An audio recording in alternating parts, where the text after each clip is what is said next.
बिस्मिल्लाहिर्रहमानिर्रहीम। नाजरीन अस्सलाम वालेकुम। आप देख रहे हैं PNF पाकिस्तान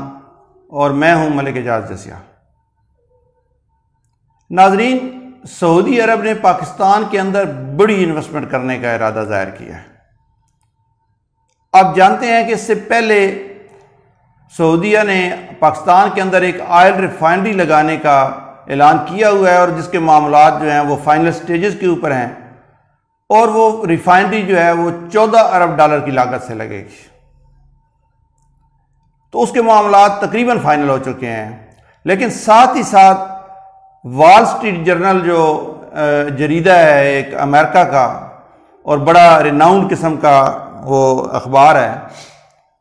उन्होंने एक रिपोर्ट शाया की है और उसमें उन्होंने ये दावा किया है कि सऊदी अरब जो है वो रिको डिक के अंदर इन्वेस्टमेंट करने का सोच रहा है और 7 अरब डॉलर तकरीबन उसमें वो इन्वेस्ट करना चाह रहा है। यानी 14 अरब डॉलर सऊदीया ऑयल रिफाइनरी के अंदर और फिर 7 अरब डॉलर वो रिको डिक की जो कॉपर माइंस और गोल्ड माइंस हैं उनके अंदर इन्वेस्ट करना चाह रहा है। नाज़रीन, आपको पता है कि रिको डिक जो है वो मंसूबा एक बैरिक गोल्ड नामी कंपनी के पास है और वो कुछ अदालती इल्तवा वगैरह की वजह से रुका रहा और वो केसेस वगैरह फाइनल हो के अब उसके ऊपर वो काम शुरू हो चुका है, जिसमें बैरिक गोल्ड का जो हिस्सा है वो 50% है। इसी तरह जो हुकूमत पाकिस्तान और हुकूमत बलूचिस्तान का हिस्सा है वो मिलाकर वो भी तकरीबन 50% बनता है। तो ये जो हिस्सा है हुकूमत पाकिस्तान और हुकूमत बलूचिस्तान का, इसको सऊदी अरब खरीदने जा रहा है और 7 अरब डॉलर की जो भारी रकम है वो पाकिस्तान को वसूल होगी। और नाज़रीन, यही नहीं कि जब हमारी कोई चीज़ कानकनी है या उसके राइट्स या वो बिक जाते हैं या बेचे जाते हैं तो उससे जो हमें पैसा मिलता है सिर्फ वही पाकिस्तान की आमदन नहीं होगी, बल्कि जो यहाँ पर काम होगा और जो बैरिक गोल्ड और सऊदी अरब की जो हुकूमत है वो यहाँ पर काम करेंगे तो उसके ऊपर एक बहुत बड़ी अमाउंट हमें टैक्सेस की मद में वसूल होगी। लेकिन वक्ती तौर पर जो हमारी मईशत है उसको एक बहुत बड़ा जो सहारा है वो इन 7 अरब डॉलर से मिल जाएगा। नाजरीन, आपको पता है कि सऊदी अरब पाकिस्तान का बहुत ही देरीना दोस्त है, भाई है और हमेशा पाकिस्तान बनने के वक्त से लेकर आज तक सऊदी अरब ने पाकिस्तान को हर मुश्किल वक्त में सपोर्ट फराहम किया। अभी हाल ही में तकरीबन 3 अरब डॉलर जो है सऊदी अरब ने हमारे बैंकों में जमा करवाए। इससे पहले भी अगर आप पीछे जाएं, जब एटमी धमाके हमने किए थे और हम पर पाबंदियां पूरी दुनिया में लगी थी तो 3 साल तक सऊदी अरब ने हमें तेल फ्री फराहम किया था, मुफ्त तेल फराहम किया था और साथ में मजीद हमें जो पैसे भी दिए थे। इसके अलावा पाकिस्तान के 25 लाख लोग सऊदी अरब के अंदर काम करते हैं और जाहिर है वहाँ पर उनको जॉब भी दी हुई हैं और वो वहाँ से बहुत सारे फॉरेन रेमिटेंसेस जो हैं वो पाकिस्तान में भेजते हैं। तो इस सूरत हाल में ये एक नई जो डेवलपमेंट हुई है तो इससे हमें ये लग रहा है कि सऊदी अरब हो गया, कतर हो गया, गल्फ कंट्रीज़ हो गई, चाइना, ये पाकिस्तान को एक मरकज़ी पॉइंट समझ रहे हैं और यहाँ इन्वेस्टमेंट कर रहे हैं। ज़ाहिर है इसमें फ्यूचर में उन्हें बेनिफिट्स होंगे। इससे पहले नाजरीन आपको पता होगा उस पर कई फिल्में भी बनी यूरोप के अंदर, अमेरिका के अंदर, कि वो कई इस तरह की वो थोड़ा मिजाहिया फिल्में भी होती थी कि जब कोई शेख वहाँ पर जाते थे अरबी तो उनके आगे पीछे लोग कैसे घूमते थे और फिर उन्होंने वहाँ पर बड़े बड़े होटल्स खरीदे, बड़े बड़े बैंकों में इन्वेस्टमेंट की और यूरोप जो है वो सऊदी अरब और गल्फ की इन्वेस्टमेंट पर चलता रहा। हमारी बदकिस्मती ये हुई कि हम यहाँ पर इन्वेस्टमेंट अपॉर्चुनिटीज़ इन ब्रदर ममालिक के लिए क्रिएट नहीं कर सके। वो हमारी हेल्प तो कर देते थे मुश्किल वक्त में, लेकिन बड़ी इन्वेस्टमेंट जिससे हमारे मुल्क को भी फ़ायदा और उन्हें भी फ़ायदा हो वो नहीं आ सकी। लेकिन CPEC का जो फ्लैगशिप प्रोजेक्ट है जो चीन और पाकिस्तान के दरमियान शुरू हुआ और जिसमें वस्त एशियाई रियासतें शामिल हुई, अफगानिस्तान शामिल हुआ, ईरान शामिल हुआ, उस प्रोजेक्ट की वजह से और चीन के सऊदी अरब और गल्फ कंट्रीज़ के साथ ताल्लुकात बेहतर होने के सबब और फिर सऊदी अरब और ईरान का जो आपस में एक सुलह की कैफियत बनी उसके सबब अब ये जो एक नया इकनॉमिक ब्लॉक बन रहा है, उस ब्लॉक के अंदर पाकिस्तान को चूंकि एक मरकजी हैसियत हासिल है, तो वो तमाम जो इन्वेस्टमेंट्स हैं, चाहे चीन की तरफ से हो, चाहे सऊदी अरब की तरफ से हो, कतर हो, UAE हो, वो तमाम की तमाम उन्होंने पाकिस्तान का रुख कर लिया। और इसी वजह से वो गोल्डमैन सैच ने, या जो हमने एक पहले वीडियो भी बनाई थी, कि उन्होंने ये दावा किया है कि पाकिस्तान की इकानमी 2020 के मुकाबले में 2030 में 2030 में डबल हो जाएगी। तो ये सारे जो फैक्टर्स हैं ये मिलके ही उसको डबल करेंगे। सऊदी अरब जो है वो ऑयल रिफाइनरीज के अलावा ये कॉपर और गोल्ड माइंस के अंदर बहुत ज़्यादा दिलचस्पी रखता है, जबकि UAE वगैरह जो है तो वो चाहते हैं कि तवानाई और लॉजिस्टिक्स के जो प्रोजेक्ट्स हैं उनके अंदर इन्वेस्टमेंट करें। इसी वजह से उन्होंने कराची पोर्ट का कुछ हिस्सा जो है हमसे वो लीज पर लिया और वहाँ पर वो बहुत ज़्यादा डेवलपमेंट कर रहे हैं। इसी तरह ओमान की एक कंपनी है जो जैकबाबाद से गवादर तक जो है रेलवे लाइन बिछाने के लिए रजामंद हुई है, और उसके मामलात फाइनल स्टेजेस पे हैं और उसका शायद कंट्रैक्ट भी हो गया।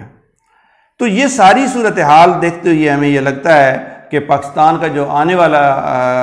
वाले साल हैं उनमें पाकिस्तान की मईशत बहुत बेहतर होने जा रही है, लेकिन उसके लिए हमें इन ममालिक के साथ ताल्लुकात बरकरार रखने हैं, जो कि बदकिस्मती से पिछले 4-5 साल में बहुत ज़्यादा डिस्टर्ब हुए। आपको याद होगा कि जो हमारे चेयरमैन PTI हैं, जो उस वक्त वज़ीर आज़म थे, और उन्होंने जो किसी सऊदीया के किसी जहाज़ में, सऊदीया यानी इस हद तक पाकिस्तान को फेवर कर रहा था कि उन्होंने अपना पर्सनल जहाज़ दिया उनको ट्रैवल करने के लिए यूरोप और अमेरिका के लिए। लेकिन जब उनको पता चला कि हमारी तरफ से हमारी खारजा पॉलिसी में या हमारे जो ख्यालात सऊदी अरब के बारे में ज़ाहिर हुए उनके ऊपर, तो उन्होंने वो जहाज़ हमसे वापस मांग लिया और कितनी हमारी सुबकी हुई। मुल्कों के दरमियान जो मामलात होते हैं वो बड़े ही नाजुक होते हैं और उनको बड़ी ही क्या कहते हैं कि एक एहतियात के साथ और बड़ी इंटेलिजेंस के साथ और उसके मतलब विजिलेंट होकर उनको मतलब करना पड़ता है, आपको चलाना पड़ता है। और डिप्लोमेटिक वे में आपने कोई बात करनी भी हो तो आप इंतहाई डिप्लोमेटिक वे में करते हैं कि अगला बंदा उसके ऊपर कोई एतराज़ ना कर सके। तो ये जो डिप्लोमेसी शुरू हुई, इसमें मियां नवाज शरीफ को बहुत बड़ा किरदार है कि उन्होंने लंदन से जब वो सऊदीया गए, उनकी चूँकि पर्सनल ताल्लुकात न सिर्फ सऊदी फरमारवा से और वहाँ के जो शहज़ादा मोहम्मद बिन सलमान हैं उनके जानशीन, और इसके अलावा UAE और हर जगह पे उनके एक पर्सनल उनका स्टेचर है, उनका चीन के साथ उनके मामला, शी जिनपिंग के साथ, वो सारे उनको देखते हुए वो सारी चीज़ों को वो मॉनिटर करके और उन्होंने पाकिस्तान के लिए ये इन्वेस्टमेंट्स अपनी डिप्लोमेसी के ज़रिए और जो पाकिस्तान की खारजा पॉलिसी रही पिछले 1.5 साल में, उसमें यकीनन हमारे जो प्राइम मिनिस्टर थे उनका बड़ा रोल था। लेकिन साथ ही साथ मैं क्रेडिट दूंगा कि बिलावल भुट्टो जरदारी और हिना रब्बानी खान, ये जो दो शख्सियात हैं, इनकी खारजा पॉलिसी, ख़ास तौर पर हिना रब्बानी खान, उनकी जो खारजा पॉलिसी के अंदर अगर उनकी आप गुफ्तगू सुने, उन्होंने पाकिस्तान को जिस तरह रिप्रेजेंट किया पूरी दुनिया के अंदर, वो बहुत मिसाली था। और मैं समझता हूँ कि बहुत अरसा हुआ हमने ऐसा वज़ीर ख़ारजा या उसे क्या कहते हैं वज़ीर मुमलिकत बराए ख़ारजा उमूर नहीं देखी। तो ये यकीनन ये एक टीम एफर्ट होती है। जो भी PDM की हुकूमत किसी एक का नहीं था, लेकिन पिवटल रोल ज़ाहिर है नवाज शरीफ का था, और उन्होंने ये सारी चीज़ें मुमकिन बनाई कि पाकिस्तान के ताल्लुकात सारे ममालिक के साथ, और जो धचका लगा था CPEC को और पाकिस्तान की इन्वेस्टमेंट अपॉर्चुनिटीज़ को, पाकिस्तान की इकानमी को 2018 में, तो उसको कैसे रिवाइव किया जाए, और अल्हम्दुलिल्लाह वो इस वक्त रिवाइव हो चुका है। अगर आप बहुत सारे लोग मुख्तलिफ आदाद व शुमार, कोई कहता है जी फॉरेन रेमिटेंस इतनी आई थी तो अब इतनी आई हैं, कोई और क्या मतलब दूर की कौड़ी लाता है, और वो मतलब किसी तरह से मलाइन करने की कोशिश करते हैं कि हुकूमतों की कारकर्दगी। लेकिन हमारे सामने है कि हमारे ये जो 18 माह गुजरे हैं इनके अंदर हुकूमत ने, जिसकी भी हुकूमत थी, सारे PDM उसमें शामिल थी, उन्होंने बेपनाह मेहनत के साथ न सिर्फ पाकिस्तान को डिफॉल्ट से निकाला, बल्कि पाकिस्तान को एक ऐसी मार्केट और ऐसी मंडी बना दी है कि जिसमें आज हर कोई इन्वेस्ट करना चाह रहा है।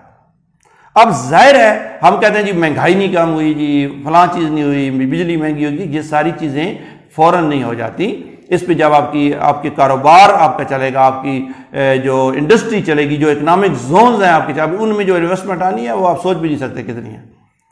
4-5 हमारे बड़े इकनॉमिक जोन्स जो हैं वो इस वक्त उन पर डेवलपमेंट हो रही है, बल्कि रशिया का तो 25% काम कंप्लीट हो गया और उसके अंदर प्लाट वगैरह अलाट हो गए और जल्द उसमें फैक्ट्रियाँ काम शुरू कर देंगी।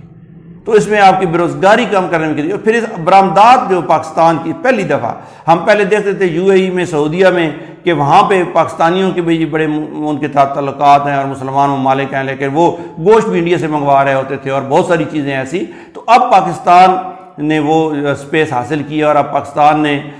राइस की एक्सपोर्ट में भी, चावल की एक्सपोर्ट में भी उन्हें एज मिला है, काटन की मिला है। और एक और मज़े की बात बताएं कि ये पिछले साल 1.5 साल में आपकी काटन की जो पैदावार है वो बढ़ गई है और को 10 साल बाद जाके उन्होंने अपनी वो पोजीशन गेन की है। राइस की पैदावार बढ़ी है, बाकी चीज़ें बढ़ी हैं। तो ये सारी वो चीज़ें हैं जो आपको अरबों डॉलर बचाएंगी और इन अरबों डॉलर की सेविंग होगी। और फिर जो इन्वेस्टमेंट आ रही है वो इन्वेस्टमेंट जो है वो इतनी है कि पाकिस्तान के सारे मसाइल हल हो जाएंगे, लेकिन उनके ऊपर वक्त लगेगा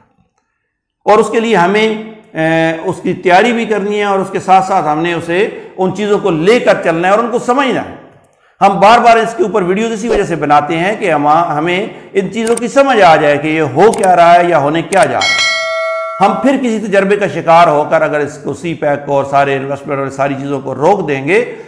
तो फिर शायद हमें दोबारा वापसी का मौका भी ना मिले। ये आखिरी मौका हमें मिला, यानी कि इससे पहले चीन ईरान की तरफ निकल गया था, उससे पहले 2014 के धरने में चीन इंडिया चला गया था। तो ये सारी चीज़ें वापस अब पाकिस्तान के पास आई हैं। तो पाकिस्तान को चाहिए कि इनको ना सिर्फ ये है कि ग्रैब करे, इनको इनकैश करे और इसको अपने मुस्तकबिल के लिए एक अपॉर्चुनिटी के तौर पर इस्तेमाल करे, बजाय इसके कि हम छोटी छोटी चीज़ों में कीड़े निकालें और हम उनको उन मौके को ज़ाया कर दें। हमने वो मौके ज़ाया नहीं करने, हमने इस अपॉर्चुनिटी को ग्रैब करना है। हम जो 1 अरब डॉलर IMF से मांगते फिरते हैं, जब हमें 14 और 7 21 अरब रुपए 21 अरब डॉलर सऊदीया देने के लिए तैयार है, तो अगले 6 महीने में हम अगर अपनी उसको साथ मामला तय कर लेते हैं तो हम वो वसूल कर सकते हैं। इसके अलावा 8 अरब डॉलर का एक सॉवरियन फंड भी कायम किया था गल्फ कंट्रीज जितनी उन्होंने मिलकर, और वो जो है पाकिस्तान के जो इदारे हैं या पाकिस्तान की जो रेलवे,